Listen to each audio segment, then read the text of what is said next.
చూడాలా? కేంద్రం నిజంగా 2 సెంట్లు స్థలం ఇస్తానంటే యాక్సెప్ట్ చేస్తదా? రాష్ట్ర ప్రభుత్వం బడ్జెట్ ఖాతాలో పడుతుందా? లేదు లేదు, ఇది రాష్ట్ర ప్రభుత్వం ఇవ్వాలి. కేంద్రం పెట్టిన సిస్టమే.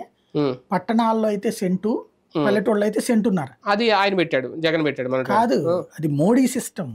అదే అవును. దేశవ్యాప్తంగా మోడీ పథకాన్ని అమలు చేశారు. అదే అంటున్నాను, సేమ్ అదే అమలు చేశారు. కానీ 2 సెంట్లు అది 2 సెంట్లు అంటే ఇప్పుడు ఈయన ఇవ్వాలి. పట్టణాల్లో ఇంకో సెంట్ అంటే అది ఉంటది కదా, ప్రధానమంత్రి ఆవాస్ యోజన, అదే అనేది దాని కిందకే ఇది వస్తుంది. రాదు.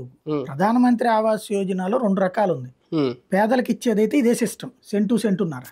అవును, పట్టణాల్లో సెంటు, రెండవది ఏంటంటే ఆ మధ్య తరగతి ఇల్లు కొనుక్కుంటే 2.5 లక్షలు ఏడాది ఒకసారి డబ్బు వేస్తారు. ఒక్కసారి అంతే. అది ఫస్ట్ సారి ఇల్లు కొనుక్కున్నట్టు. ఫస్ట్ సారి ఇల్లు కొనుక్కుంటేనే. కాబట్టి అది దీనికి వర్తించదు.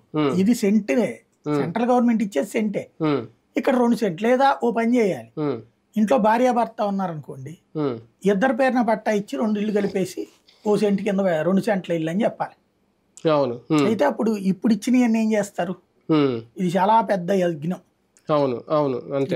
ఇప్పుడు ఆల్రెడీ లేఅవుట్లు వేసేసారు, పట్టాలు కూడా ఇచ్చేసారు వాళ్ళకి. ఇచ్చేసేసి కొన్ని చోట్ల కన్స్ట్రక్షన్ 9 లక్షలు అయిపోయినాయి, మిగతాది నడుస్తుంది. ఇప్పుడు అట్లా కాదు, ఇంకో సెంట్ అంటే అవి కంటిన్యూ చేస్తారా ఆపేస్తారా అనేది కూడా పెద్ద డౌట్. అది నాకు తెలిసి ఆగొచ్చునేమో. అవి ఆపేసి కొత్తవి అంటారు.